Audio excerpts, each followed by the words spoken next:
tayo magluto ng turon. Instead of saging, ang gagamitin ko, ito yung malagkit, glutinous flour. Ayan, yung langka. Lalagyan ko ng langka.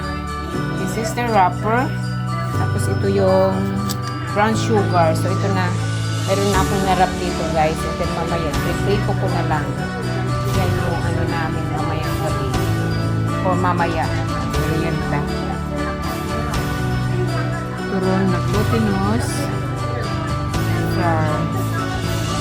Tayong malagkit na turon with langka. Ito, turon na malagkit with langka. Yan guys. Yan. So, mumuka na yung turon. Lumabas na yung turon. Sarap siya. Parang ano rin lang siya. Cascarol.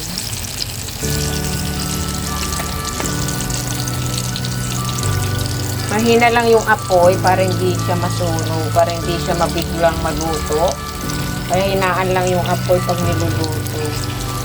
Ayan guys. Bango-bango. Ang bango-bango. Ayan, pumutok na silang ka. Bango ng bulaklak. So, ito yung turong na langka.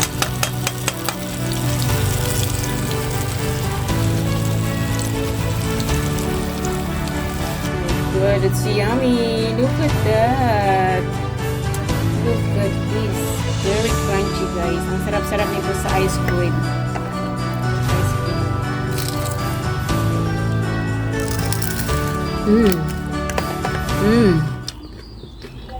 Very crunchy. Ang sarap sa ice cream.